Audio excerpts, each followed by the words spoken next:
Hello दोस्तों, स्वागत है आपका दिव्य जीवन में। क्या डायबिटीज़ में सिर्फ चीनी छोड़ देना ही काफ़ी होता है?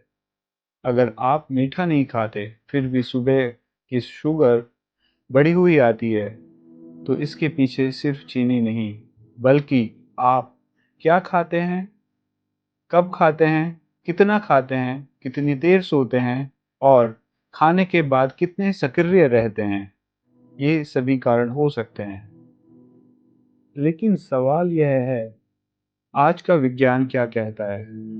इस वीडियो में हम जानेंगे कौन सा गेहूं और कौन सा मिलेट बेहतर है, खापली गेहूं या सामान्य गेहूं। ग्लाइसेमिक इंडेक्स कितना होना चाहिए, सुबह, दोपहर और रात में कब और क्या खाना चाहिए, कौन सा योगासन और प्राणायाम ब्लड शुगर को मैनेज करने में मदद करता है, और भोजन के बाद सिर्फ 10-15 मिनट चलना कितना महत्वपूर्ण है।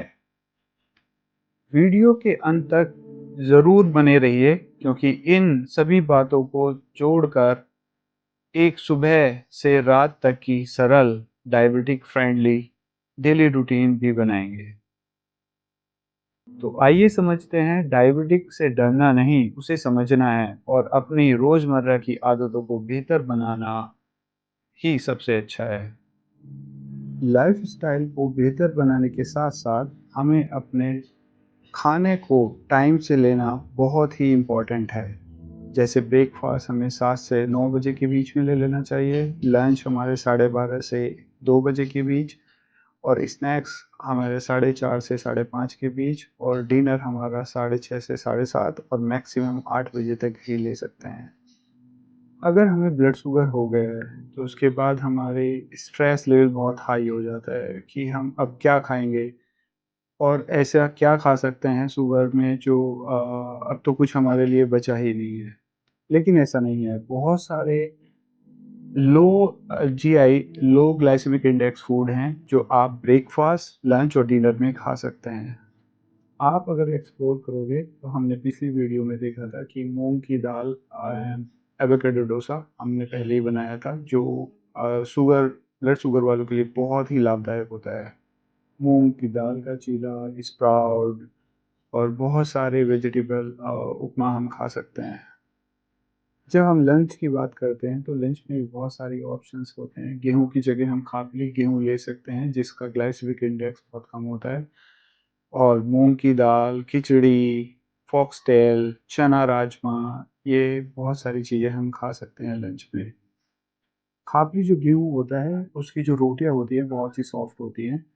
ये वीडियो में भी देख सकते हैं, बहुत ही अच्छी और टेस्टी रोटी होती है। इसकी बस प्रॉब्लम यही है कि काफ़ी महंगा है, प्लस किसान इसको बहुत ज़्यादा मात्रा में पैदा नहीं करते हैं। खापली की रोटी तीनों टाइम खा सकते हैं, जिसका लो ग्लाइसेमिक इंडेक्स होता है। 4 योगासन और 4 प्राणायाम जो कि हमारे शुगर के लिए बहुत ही बेनिफिशियल हैं। 4 प्राणायाम: अनुलोम विलोम, कपालभाति, भ्रामरिका और भस्त्रिका। 4 योगासन जो हमारे शुगर के लिए बहुत स्पेशल हैं: मंडूकासन, अर्धमत्स्य आसन, वज्रासन और भुजंगासन। पहला प्राणायाम कपालभाति।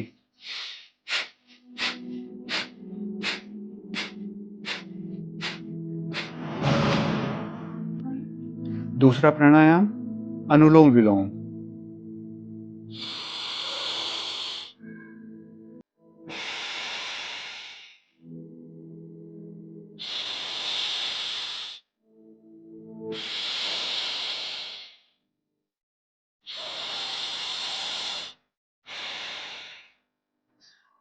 भ्रामरिका।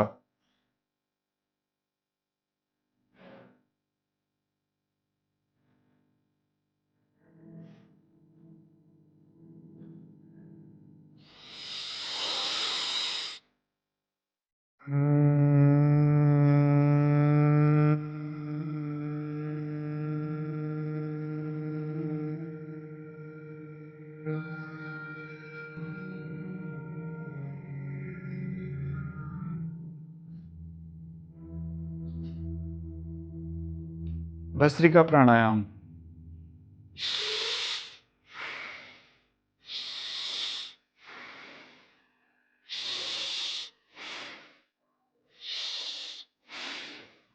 जो लंग्स है इसको तेज तेज भी कर सकते हैं।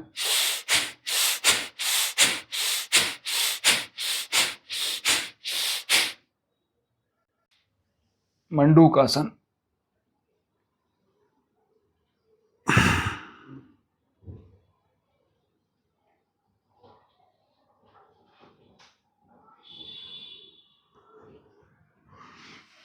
चार से 5 बार इसको कर सकते हैं।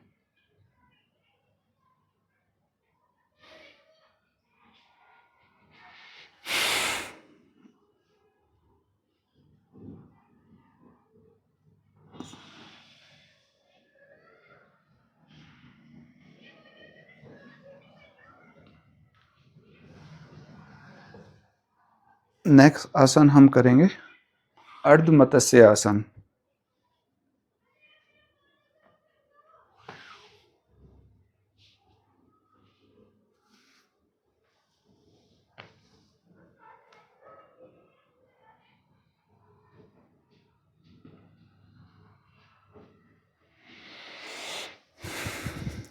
अब दूसरी साइड से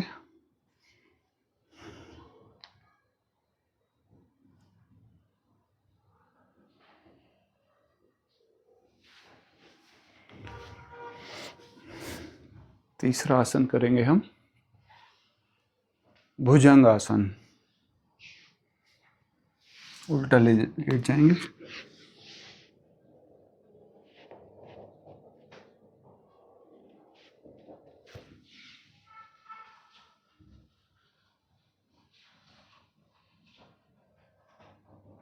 इसको भी हम 4 से 5 बार करेंगे।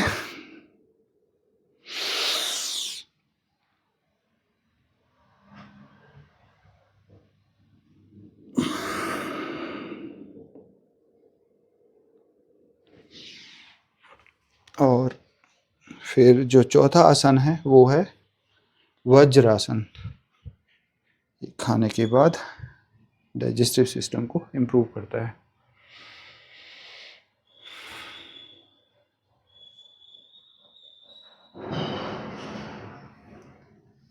और सारे आसन करने के बाद, प्राणायाम करने के बाद, अब हम करेंगे सवांग आसन, जो हमारे रिलैक्स के लिए बहुत ही इम्पोर्टेंट है।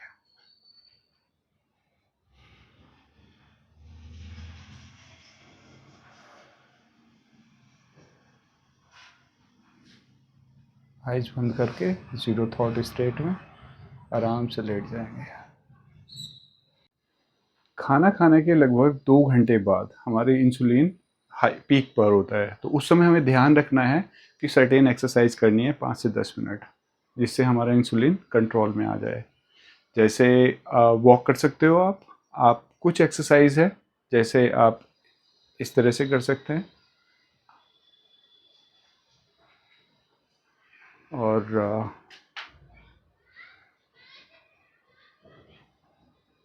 दूसरी एक्सरसाइज, और अगर बैठे हैं आप, खड़े हो नहीं हो पा रहे हो, तो बैठ के हम ये वाली एक्सरसाइज कर सकते हैं।